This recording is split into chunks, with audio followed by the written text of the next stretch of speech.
देश की जनता भली भांति जानती है, अगर लोकतंत्र का कत्ल किसी ने किया था तो श्रीमती इंदिरा गांधी जी, जिन्होंने देश पर इमरजेंसी थोपी। और अगर अब भी आप देखोगे, अगर देश में भय भ्रम अफवाहें फैलाने का कोई काम कर रही है तो कांग्रेस पार्टी। और जब पहले 2 चरणों में उनको अपनी हार दिखी तो पहले ईवीएम पर ठीकरा फोड़ने लगे, और अब ये घमंडिया गठबंधन के लोग डीप फेक टेक्नोलॉजी का इस्तेमाल करके लोगों को झूठ फैला रहे हैं, भ्रम फैला रहे हैं, अफवाहें फैला रहे हैं। देश के प्रधानमंत्री का गलत वीडियो, डीप फेक वीडियो चला रहे हैं। इतनी इनकी हिम्मत हो गई चुनाव जीतने के लिए, और कितना गिरोगे। व्यवस्था है, डेमोक्रेसी, धर्मनिरपेक्ष देश। और मैं आपको कहना चाहता हूं, ये देश फरमान और फतवे से नहीं चलता, भारत की जनता के वोट से तय करता है। और भारत की जनता ने 2 बार पूर्ण बहुमत की सरकार नरेंद्र मोदी जी के नेतृत्व में बनाई। और मैं कह दूं, भारत की जनता ने विकास का स्वाद चख लिया है मोदी के नेतृत्व में। और विकास के स्वाद को चखने के बाद एक बार फिर विकास के लिए वोट देंगी, और विकसित भारत बनाने के लिए जनता फिर एक बार कमल का फूल उठाएगी। हमीरपुर से क्या देखेंगे इसको? मैं कोई भी उम्मीदवार हो, मैं चुनाव को बड़ी गंभीरता से लेता हूँ, इसलिए हर बार मेरी चुनाव का मार्जिन बड़ा है। हमीरपुर की जनता मुझे चुनाव लड़ाती, मेरे पार्टी का कार्यकर्ता चुनाव लड़ाता है, और हर बार लीड और बड़ी और जीत बड़ी होती है। रिकॉर्ड काम करवाए हैं, जनता के बीच में रहा हूँ, और जनता ने इस बार भी मन जीतने का बनाया है, फिर एक बार मोदी सरकार बनाने का। देश में जातिगत सर्वे करवाने की बात कौन कर रही है? और SC ST OBC का आरक्षण का कोटा कांग्रेस ने काटा। राहुल गांधी जी, खड़गे जी, जवाब दें देश को। आपने SC ST OBC का हक क्यों छीना?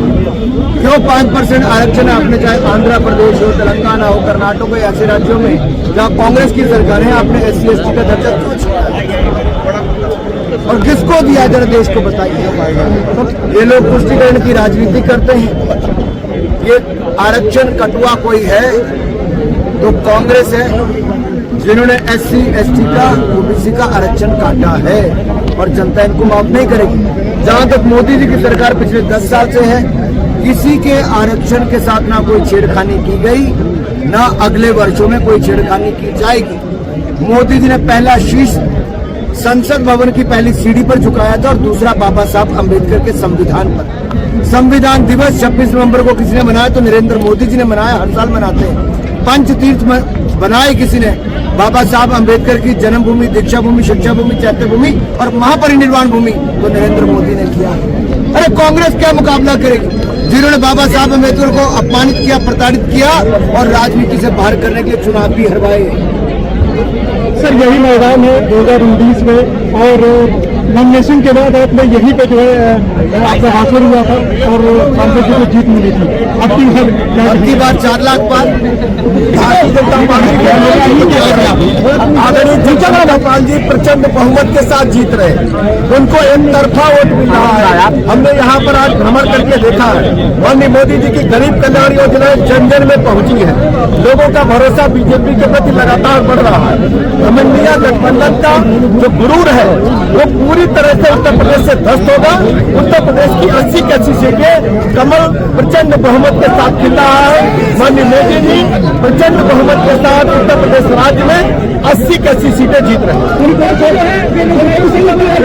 पूरी तरह से डिरेल्ड है, कोई नीति और एजेंडा नहीं है।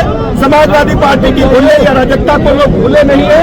और दूसरी तरफ कांग्रेस के भ्रष्टाचार 4 से 14 लाख तक पूरी भ्रष्टाचार के दलदल में डूबी हुई